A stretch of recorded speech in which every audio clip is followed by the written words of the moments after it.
절대 어렵지 않습니다. 쉽게 제가 도와드리겠습니다. 정리 탈출 프로젝트 또 오건영. 요즘 채권 중에서도 하이힐드 채권에 투자를 하는 사람이 많다고 하는데요. 보통 채권이라고 하면 국채를 떠올리게 되는데 이 하이힐드 채권은 뭐라고 할 수 있을까요? 국가의 돈을 빌려주는 경우가 있고 기업의 돈을 빌려주는 경우가 있어요. 그래서 이제 국가에 빌려주면 국채, 기업에 빌려주면 회사채, 이제 이렇게 되죠. 이걸 좀 설명을 좀 해드려 볼게요. 이게 생각보다 좀 이해하기가 복잡할 수가 있어요. 한번 잠깐 볼게요. 뭐냐면 돈을 누가 빌리느냐에 따라 달라요.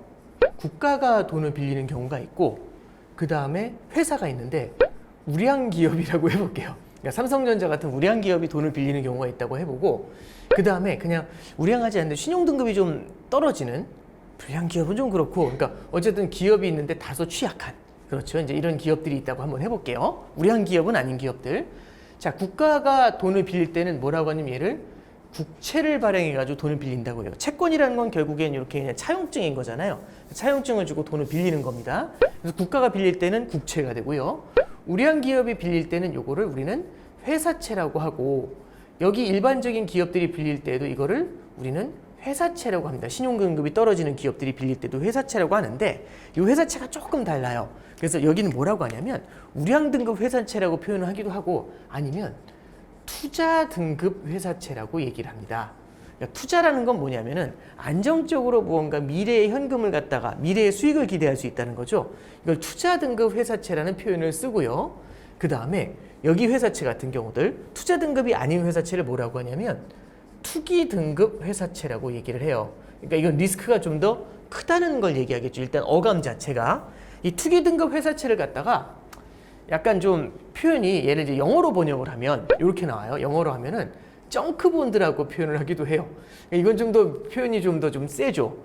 이제 쓰레기 뭐 이런 식으로 얘기를 하니까 좀 표현이 좀 세요, 어감이. 그래서 이 표현을 왜 많이 쓰진 않고요. 뭐라고 하냐면 하이힐드 회사채라고 해요. 하이힐드 회사채라는 얘기는 뭐냐면 하이힐드 본드라는 표현을 쓰는데 하이힐드라는 거는 금리를 더 많이 주는 채권이다, 이제 이런 얘기를 씁니다. 그래서 질문 주신 게 요거예요. 하이힐드 회사채. 그러니까 투기등급 회사채라고 보면 되죠. 그럼 얘가 왜 하이힐드인지 한번 잠깐 볼게요. 자, 국가의 돈을 빌려줍니다. 제가 국가의 돈을 빌려주는데 국가에서 얼마를 바라냐면은 2%는 줘야 돼 라고 얘기를 합니다. 자, 그리고 우리가 진짜 우량한 기업, 이제 S전자에 돈을 빌려준다고 해볼게요. S전자에 돈을 빌려주는데 자, 한번 느껴보세요. 국가에서는 이 국가에다 돈을 빌려줄 때는 2% 이자를 받을 수 있어요. 그럼 S전자 같은 게 어떨까요?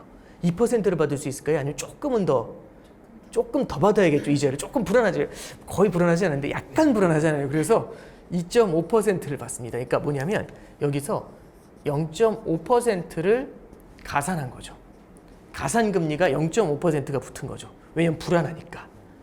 그런데 여기 옆으로 넘어갈 때 아주 드라마틱한 변화가 생겨요. 자, 옆으로 한번 넘어가 보면은 이 기업을 뭐라고 하냐면 주식회사 홍길동이라고 해볼게요. 어디서 이제 들어본 적은 없는 기업이에요. 그래서 여기는 주홍길동이라고 해봅니다.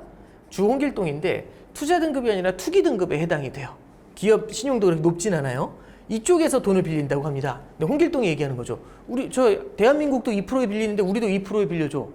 말도 안 되는 얘기죠. 그래서 어떻게 하냐면 너희들은 10%에 빌려줄게라고 합니다.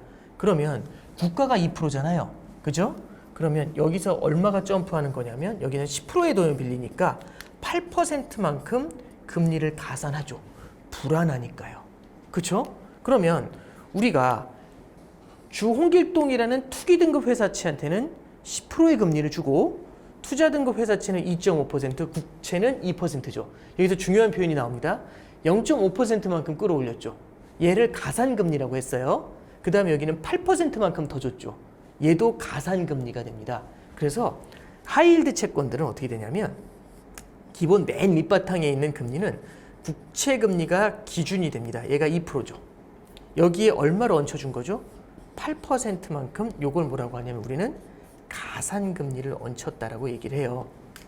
자, 그러면 신용등급에만 포커스를 두고서 평가하면은 투기등급 회사채, 정크본드 이렇게 어감이 조금 안 좋을 수 있는데 대신에 신용등급이 낮은 만큼 리스크가 있는 만큼 금리를 더 주죠.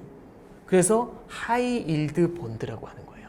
그래서 하이힐드 채권이다 라고 하면은 투기등급 회사채다 라고 생각을 하시면 돼요. 또 오건영. 혹시 제가 추락천사라는 단어를 들어본 적이 있는데 그것도 하이힐드 채권하고 연관이 있는 단어인가요? 예. 아주 중요한 질문을 해주셨는데요. 지금 방금 전에 해드렸던 분류를 한번 잠깐 좀 가로로 가지 않고 세로로 한번 세워서 좀 그려볼게요. 국채가 있고요. 그다음에 여기는 투자 등급 회사채가 있겠죠. 그다음에 여기는 투기 등급 회사채. 그래서 얘를 갖다 우리는 하이힐드 채권이라고 했어요. 자, 이것도 다 등급이 다 달라요. 다 다른데 국채에서 넘어가는 게 있고 투자 등급 회사채가 있고 투기 등급 회사채가 있을 겁니다. 근데 기업들 중에서 이런 기업들이 있어요.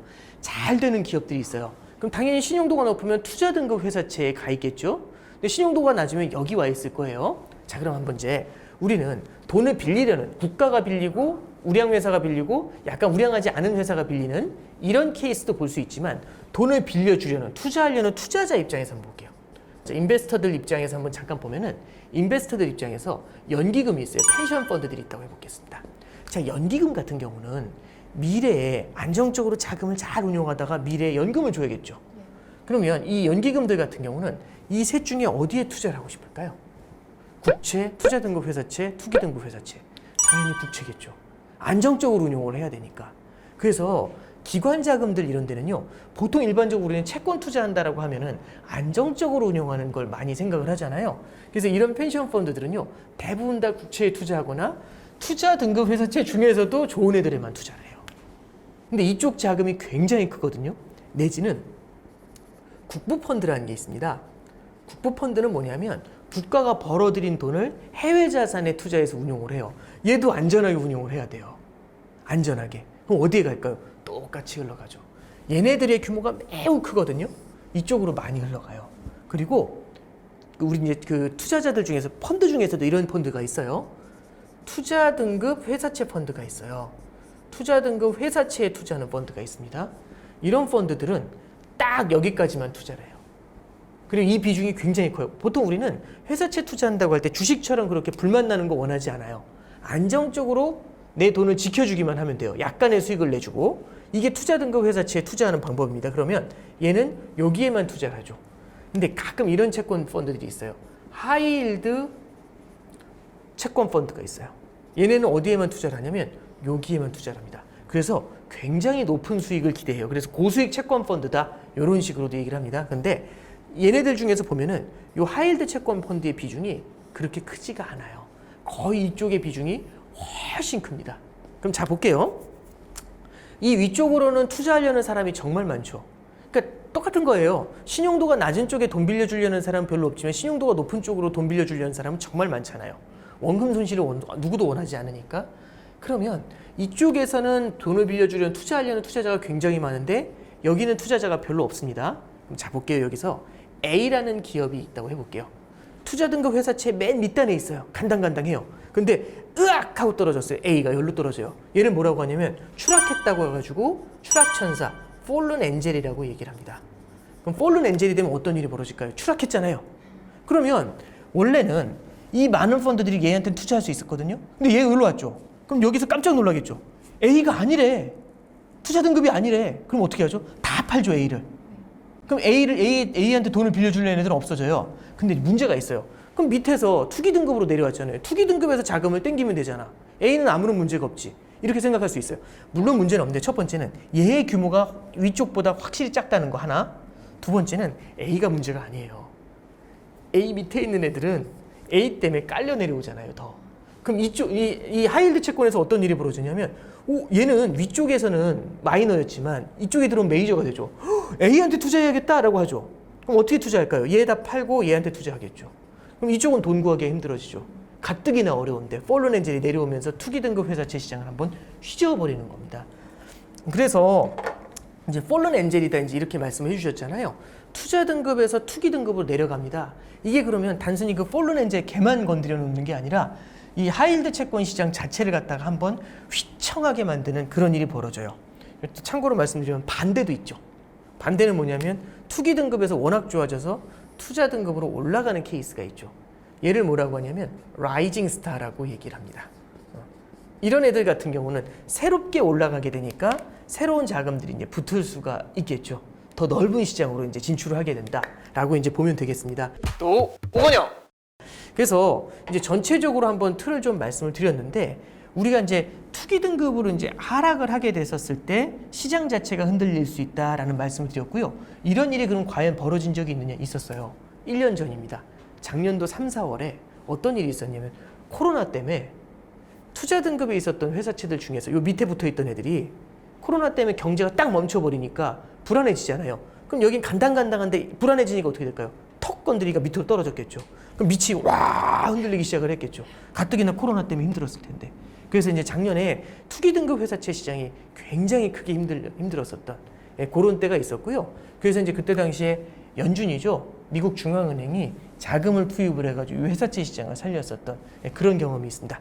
그래서 기사 하나만 간단하게 읽으면서 끝낼게요. 기사를 보시면 이제 뭐 첫 번째 문단에 1년 전 이맘때다. 글로벌 금융시장 중에서도 채권 시장은 지옥도였다. 이른바 추락천사가 속출했다. 이제 질문 주셨던 그 추락천사가 나옵니다. 멀쩡한 기업들이 하루아침에 투자 적격 등급을 상실하고 정크본드로 전락하면서다. 정크본드라고도 하지만 하이힐드 채권이라고도 하죠. 밑에 문단을 읽어보면 최종 대부자인 미국 연방준비제도 페드가 나서자 채권 시장은 한숨을 돌렸다. 연준이 쓰레기 채권, 정크본드까지 구제한 역사적인 순간이다 라고 얘기를 합니다. 이렇게 해가지고 작년에 이 하이힐드 채권 시장의 혼란을 극복했던 적이 있습니다. 네, 오늘은 이 정도까지 할게요. 감사합니다. 다음 주에 또 오건영.